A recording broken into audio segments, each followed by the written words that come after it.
J'espère que vous allez bien, j'espère que vous vous portez bien, j'espère que tout se passe bien chez vous.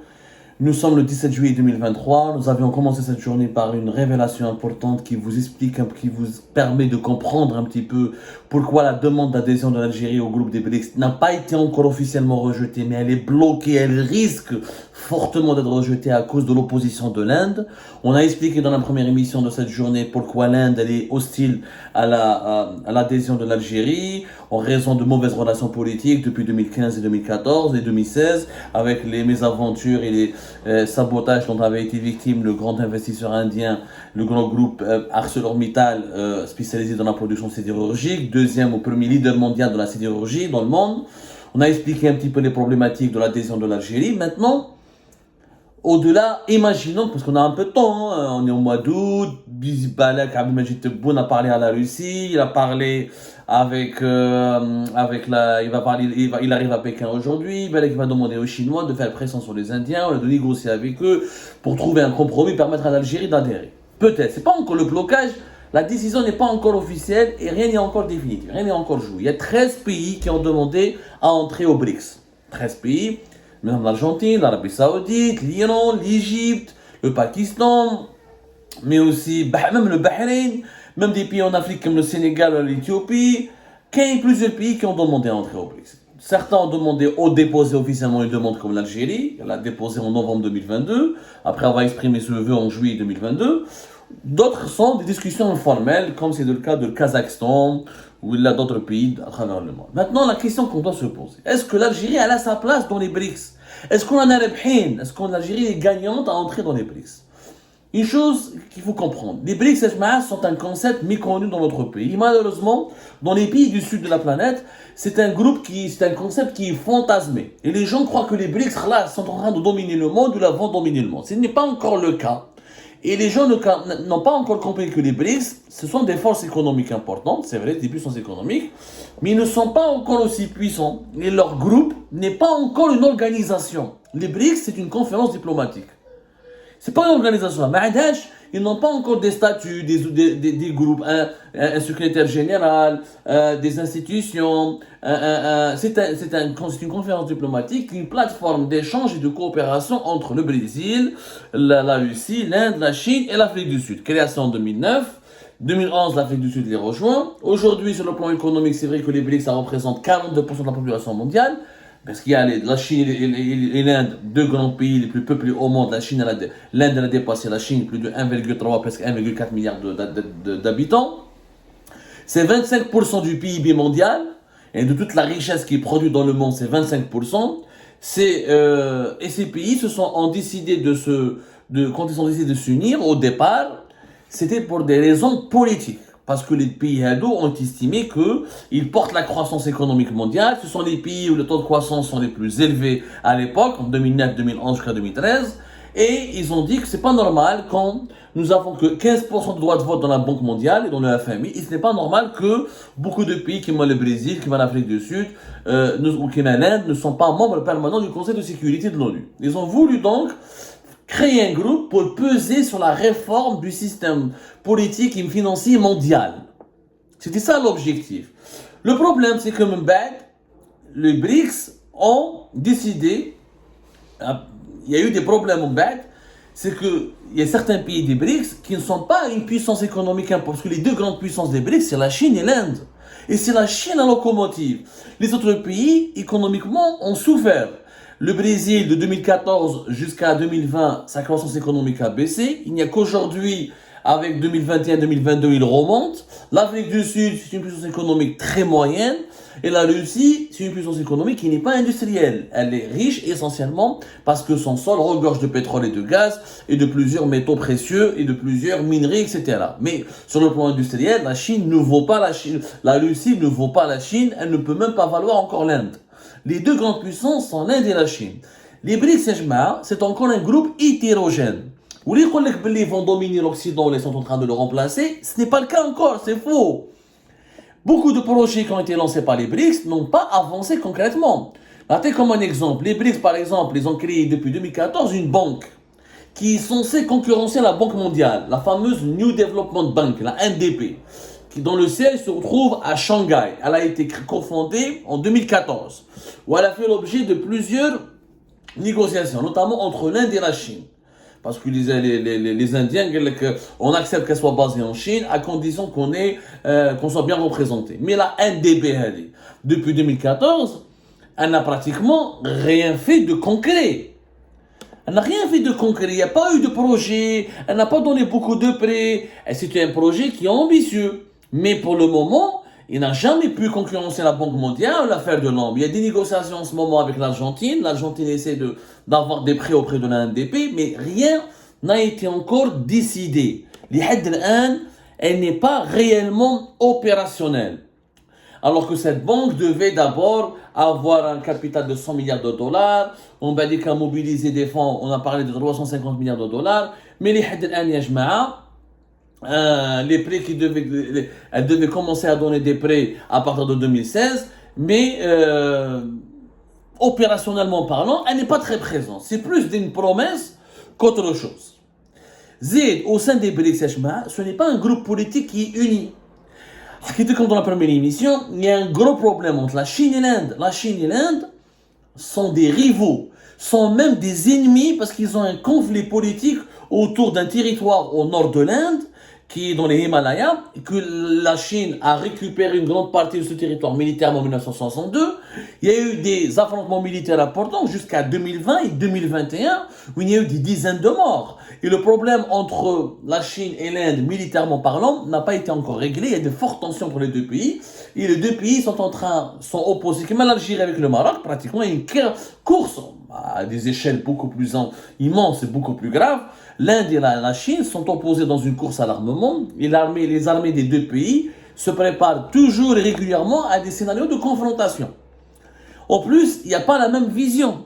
La Chine et la Russie veulent faire des BRICS, des pays qui contrôlent, qui vont remplacer, qui vont contester la suprématie de l'Occident et s'émanciper de l'Occident. L'Inde et le Brésil, par exemple, ont une vision beaucoup plus nuancée. Ils disent que non, nous avons des intérêts avec l'Occident. On n'est pas là pour bousculer l'Occident. On est là juste pour être une voie différente et pour avoir des intérêts économiques différents. Voilà, donc c'est une organisation qui est encore naissante. Et on lui prête beaucoup de puissance et on fantasme sur la puissance des BRICS. Ce n'est pas encore le cas. Les collègues sont plus forts que le G7, c'est faux. Il y a des chiffres qui circulent. Les pays du BRICS, le PIB par parité du pouvoir d'achat, il est supérieur au pays du G7. Oui, mais sur le PIB, il faut compter le PIB en général. La création de richesse pour le moment, c'est toujours les pays du G7. Les pays les plus riches du monde, classement dans les 20 pays les plus riches du monde, c'est la Chine et l'Inde qui sont parmi les 7 pays les plus riches. La Russie, le Brésil, etc., ils sont encore un peu loin de la France, de la Grande-Bretagne, de l'Allemagne et du Japon. Ils devraient arriver 2030, on parle de 2050, mais c'est encore loin. Le BRICS maintenant essaie de créer une nouvelle monnaie. Ils veulent travailler sur une nouvelle monnaie, mais beaucoup d'experts sérieux et des gens rigoureux, ils veulent aider le projet, risquent de ne pas voir le jour. C'est très lent de vous expliquer pourquoi.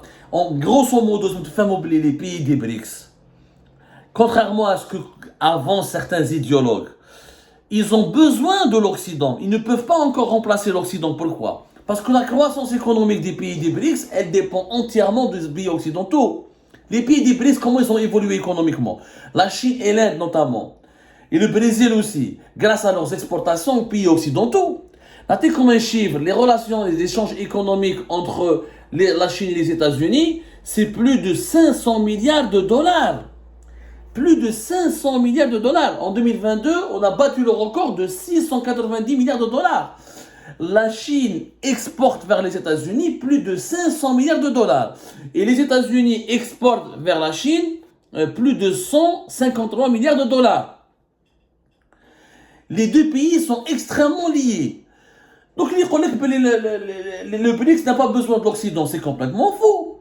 La croissance économique chinoise, jet les exportations vers l'Occident. La croissance économique indienne ou la brésilienne, jet les exportations vers l'Occident.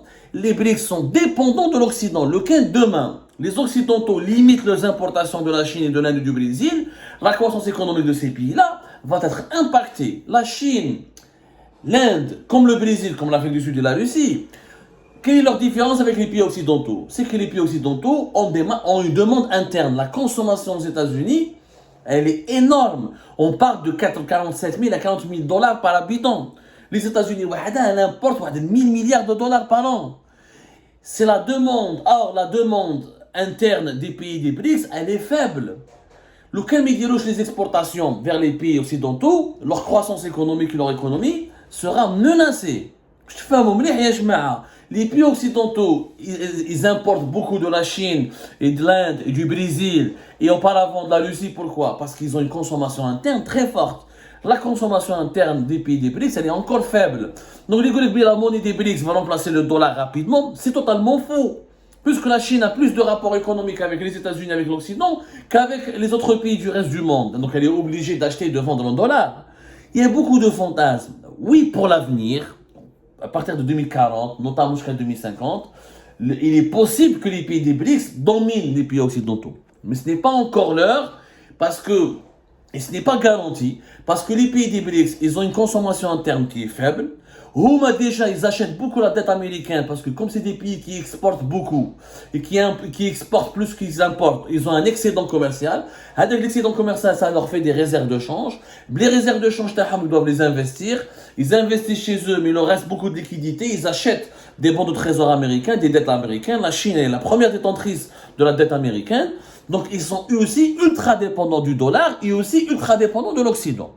Maintenant, depuis le début de la guerre en Ukraine, etc., qui chef ou comment les Chinois et les Brésiliens et les Indiens, comment ils ont vu comment les Occidentaux ont sanctionné les Russes, ils ont voulu les priver de l'accès à l'économie occidentale, ils se sont réveillés que les créateurs, nous devons aussi faire un marché commun, nous devons essayer de trouver des solutions alternatives à notre dépendance de l'Occident.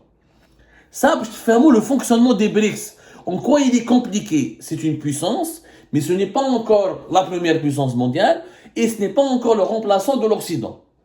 Parce que les relations sont imbriquées et sans la demande de la consommation occidentale, les pays des BRICS ne pourront pas se développer économiquement. Je te fais un mot, maintenant, la place de l'Algérie. Est-ce que l'Algérie a une place au sein des BRICS? Malheureusement, non. Pourquoi? Pourquoi les BRICS ont créé des BRICS? Pourquoi le Brésil, la Chine, la Russie, l'Inde se sont unis, l'Afrique du Sud? Parce que les pays entre eux, ces pays entre eux, ils ont des échanges économiques importants. Les échanges économiques entre la Chine et le Brésil, c'est 150 milliards de dollars. Les échanges économiques entre la Chine et la Russie, en 2022-2023, ils 200 milliards de dollars. Les échanges économiques entre l'Inde et la Chine, c'est plus de 130 milliards de dollars. Donc, il y a des échanges économiques. Les échanges économiques entre la Chine et l'Afrique du Sud, c'est plus de 55 milliards de dollars par an. Ce sont des pays qui commercent beaucoup entre eux. Et c'est pour ça qu'ils ont des intérêts économiques communs. Et donc, leur idée est de constituer des marchés communs parce que c'est quand même, c'est des pays qui sont hyper peuplés, c'est 3,2 milliards de personnes. Donc, ils veulent constituer des marchés communs pour s'émanciper de leur dépendance vis-à-vis de l'Occident. Nous devons approfondir le commerce entre nos pays pour ne plus dépendre de la croissance économique occidentale et pour ne plus dépendre du dollar. Sauf que l'Algérie, quand on prend le cas de l'Algérie, elle n'a pas d'échange économique important avec les pays des BRICS. Mais à part les Chinois, à qui nous achetons chaque année 8 milliards de dollars d'importation. Le reste, on n'exporte pratiquement pas pour les pays des BRICS. Les échanges économiques entre l'Algérie et le Brésil sont à même pas de 3 milliards de dollars. Les échanges économiques entre l'Algérie et l'Inde, quand on a la première émission, sont moins de 2 milliards de dollars. Donc les échanges économiques entre l'Algérie et l'Afrique du Sud, ils sont encore mineurs. 3,5 2 milliards de dollars. Donc l'Algérie n'a pas d'intérêt économique important. C'est ce que les Algériens les aiment. Notre économie, elle est dépendante de l'Occident à 100%. Maintenant, des échanges économiques très importants. Les échanges économiques de l'Algérie avec toute l'Afrique, ils sont à peu près entre 3 et 4 milliards de dollars. Mais l'Afrique du Sud, il y a 600 millions ou 500 millions. Maintenant, des relations très stratégiques. 60% de nos exportations sont destinées aux pays de l'Union européenne et plus de 50% de nos importations viennent des pays de l'Union européenne. Donc pour les BRICS, l'Algérie n'a aucun intérêt. Ce n'est pas un marché important, ce n'est pas un partenaire économique important, parce que les échanges économiques sont... Mais à part la Chine avec laquelle nous avons 8 à 7 milliards de dollars, Quels les rapports économiques avec les autres pays. Même la Russie, avec la Russie et l'Algérie, les échanges économiques sont de 3 milliards de dollars. Du coup, on ne peut pas se développer avec les BRICS. Nos rapports avec les BRICS sont encore malheureusement très faibles. Donc aujourd'hui, l'adhésion de l'Algérie au pays des BRICS, elle n'a pas d'intérêt économique important. Mais elle est dépendante de l'Union européenne.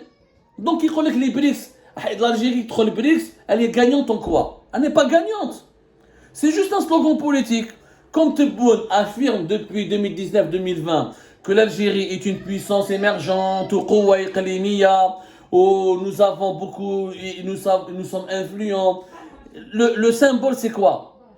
C'est quoi le symbole? C'est que l'Algérie doit faire partie d'une certaine organisation. Parce que nous avons une économie florissante.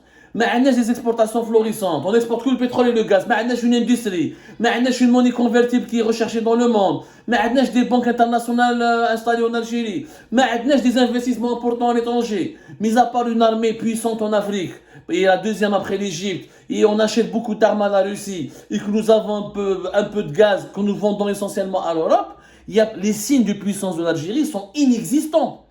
Donc Tebboune, comme il a vendu ce rêve d'une Algérie puissante, d'une puissance régionale, c'est quoi son rôle? Il doit étayer, il doit prouver باش يبيع الحلم هذا الجزائريات والجزائريين قال لك ندخل للبريكس. C'est juste pour le symbole. Tebboune veut entrer au BRICS avant la fin de son mandat présidentiel pour زعما باش ما يكذبش باش كلمته ما تطيحش مع الجزائريين. Parce que les Algériens depuis 2021 يسمعوا تبون يقول لك الجزائر قوه اقليميه وراهم لي بروف رانا قوه اقليميه. On n'a pas de preuve, ما كاين والو.